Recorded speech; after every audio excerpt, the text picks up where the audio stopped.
as the season approaches. Hawk, let's start with the champs. How much confidence do you have in the Seahawks' ability to be right back at the top of the NFC this season? I have more confidence this year than I had in them last year, but less confidence than I do in the Rams this year to be the NFC's top contender. And that has nothing to do with whether or not the Seattle Seahawks are greatly positioned. It's just the Rams are that good, and that is their biggest threat to getting back to the same top of the mountain that they were a year ago. The second biggest threat is Clint Kubiak's departure to the Las Vegas Raiders. Now, I think Sam Darnold's, status within this offense is probably a little bit understated. But at the same time, there are going to be growing pains. There are going to be evolutions that need to take place for this offense for them to get used to. It's very similar to when Ben Johnson left the Detroit Lions and they were kind of left sputtering that year. Now, again, I don't think that same thing happens here, but with Brian Flores coming in as the OC, there's going to be growing pains, and that question will have to be answered early in the season for everyone to have the same confidence that they had in Seattle Seahawks last year, especially with that offense. Hawk, what was clear about the Seahawks offseason is what they didn't do. They didn't try to run it back with every single piece. They let some free agents walk. Boye Mafe, a pass rusher, they let him sign for $20 million with the Bengals, where meanwhile they signed Dante Fowler for like 15% of that. They don't bring back Kenneth Walker, who goes in free agency. They bring him back with Jadarian Price, the draft pick. So they're trying to replace some of those players in the aggregate while they take care of their stars. Jackson Smith and Jigba already paid. Quarterback Devon Witherspoon, they want to pay. Leonard Williams is 32, still dominant a year from free agency. So they have some pillars that they know they're going to have to be on the books for, and they let some players walk feeling like, hey, we're going to rely on our stars and our coaching and our system to get it done. Yeah. I'm excited to talk about this because someone in the comments section said, hey, where's your Seattle Seahawks content? You haven't made anything, in a little bit. And I was like, I promise you. He literally left that comment on like Sunday. And I'm like, I promise you. I got you. And here we are. That's what I try to do. I really do try to show up and rise to the occasion for everyone.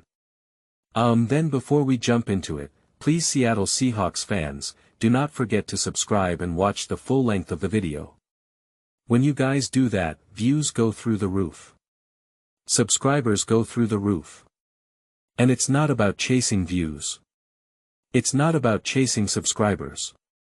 It's about being able to create Seattle Seahawks content that people genuinely want to watch and discuss. So we can keep having the most unbiased, grounded, honest conversations about the Seahawks.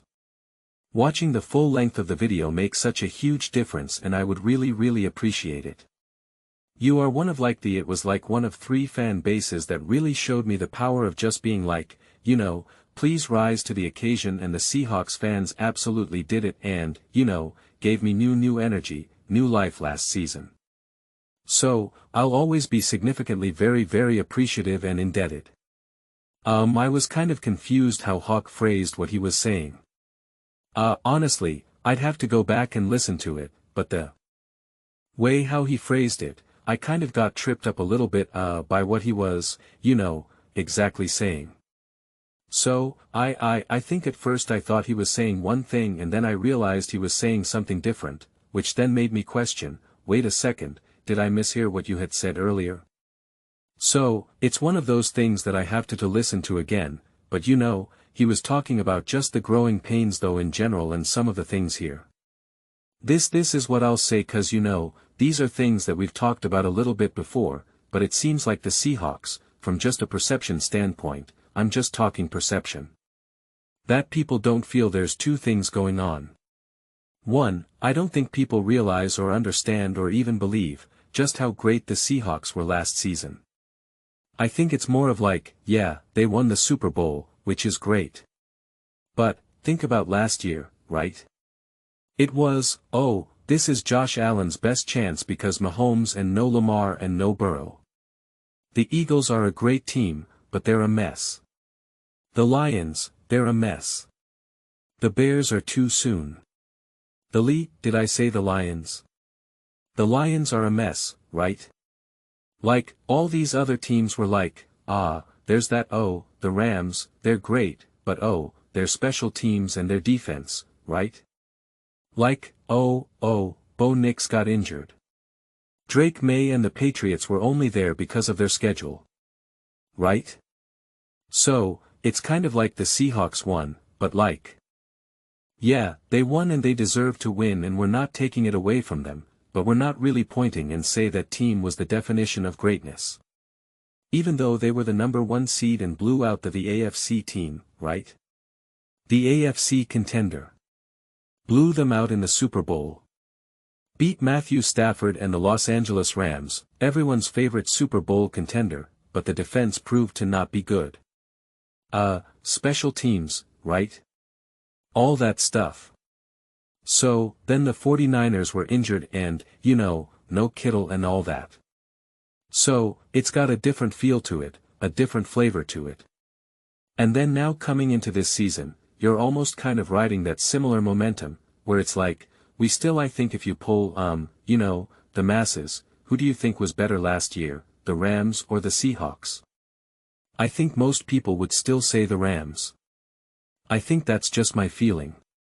That's just my gut. I'm not saying that's accurate, in terms of like, what's the actual truth of that, but I just think that's how most people feel.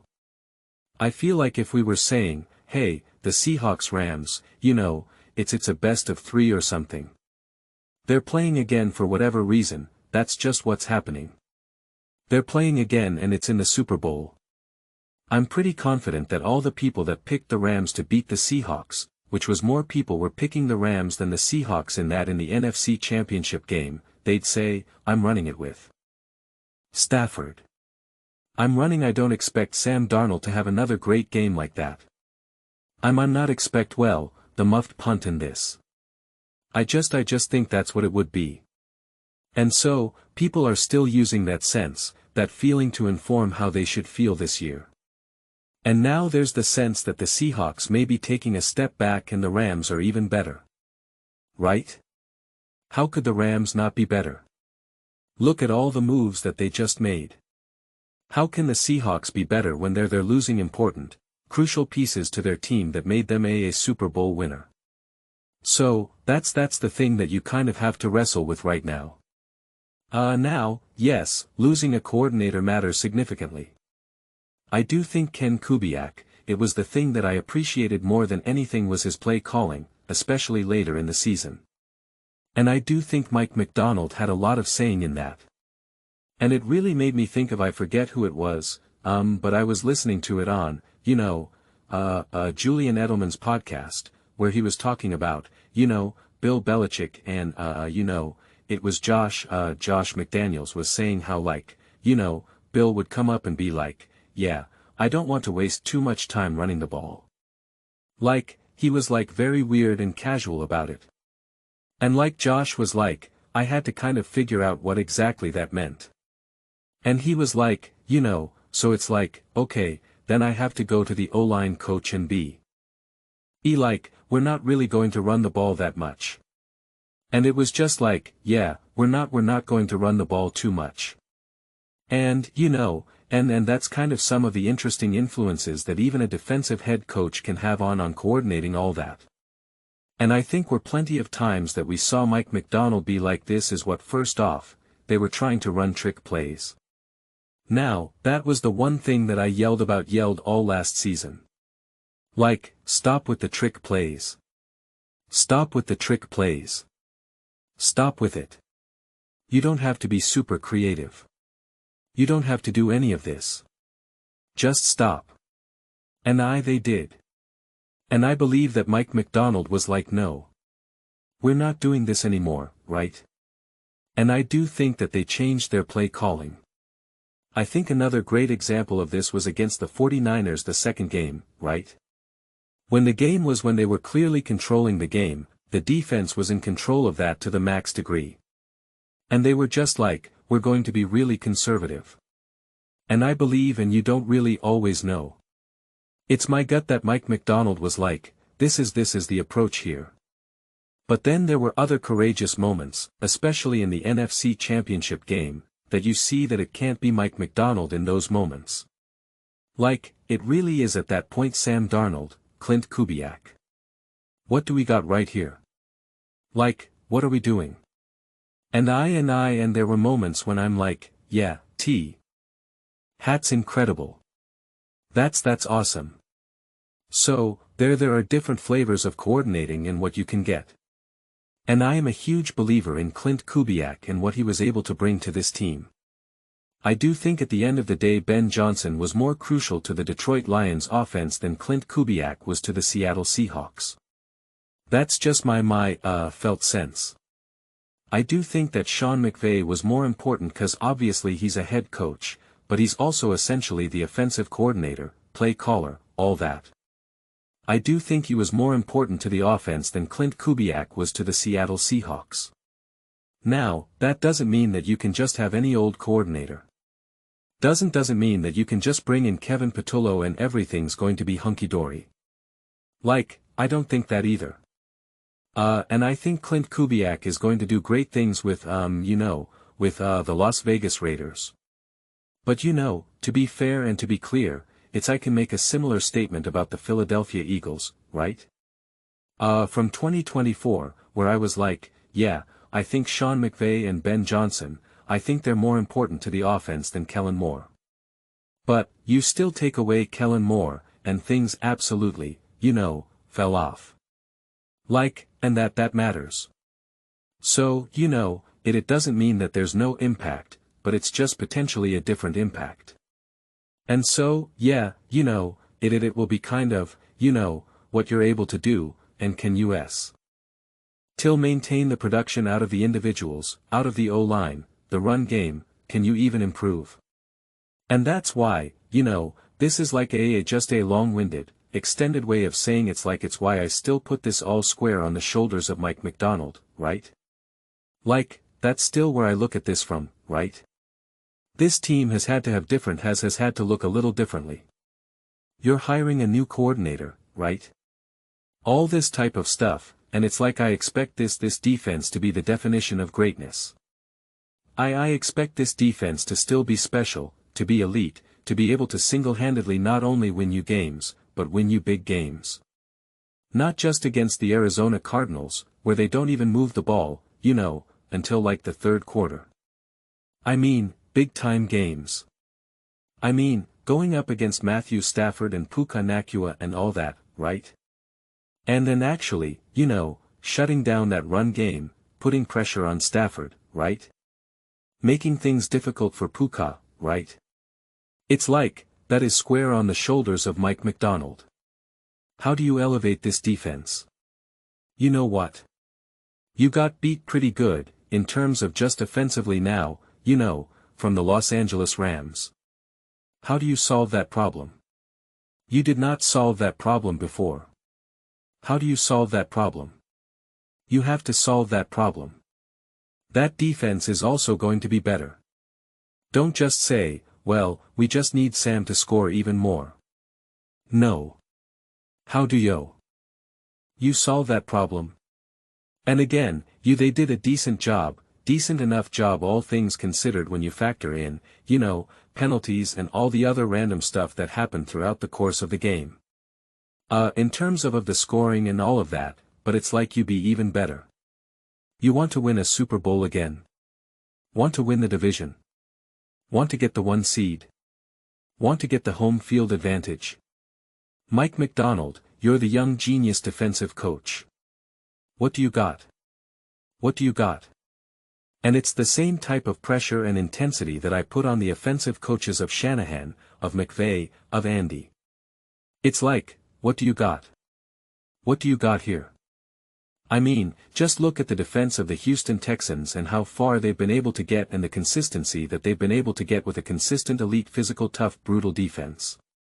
So, if you're having question marks, man, oh, well, who are the Seahawks this year?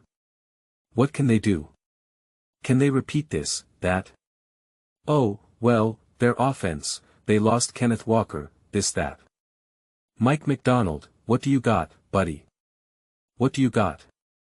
What is this defense? What is it? 'Cause this team sure has got some dudes. You should be able to run the ball. You should be able to protect Sam. You got Jackson Smith-Njigba. If this defense is still a top 2, top 3 defense giving up only 18 points, 17 points per game, which will again, there's always going to be, especially when you're going up against the better offenses and better teams.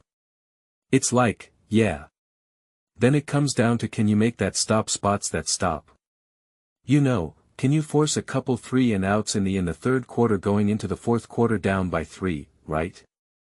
Then it all becomes all situational, which is again, exactly what we saw in not only in the NFC Championship game, but then the overtime game, a few weeks prior. So, Mike Macdonald.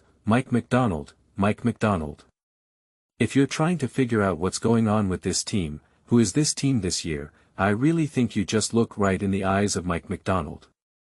How great of a coach are you? How special of a coach are you?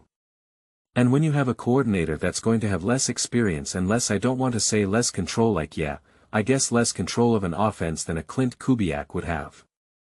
How does Mike Macdonald navigate that? How much does he influence that?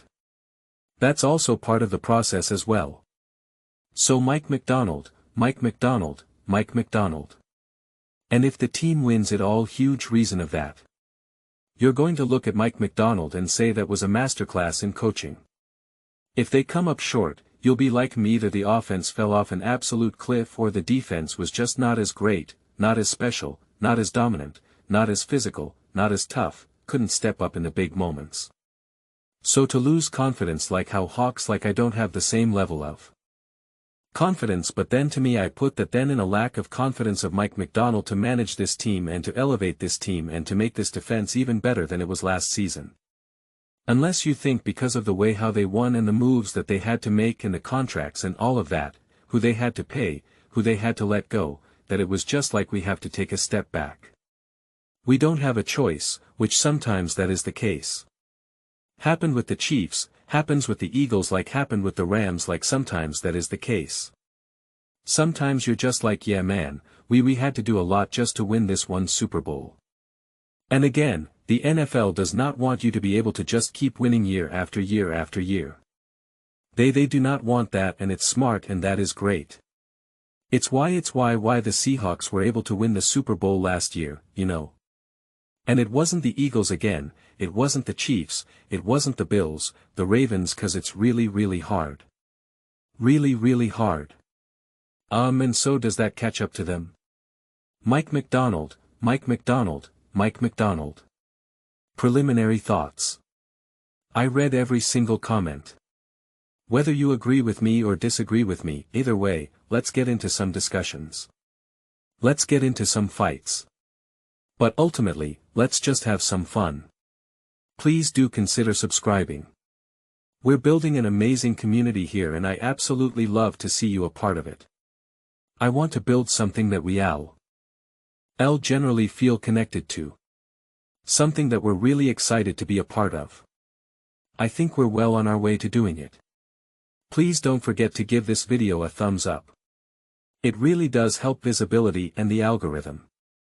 Thank you so much. See you next time.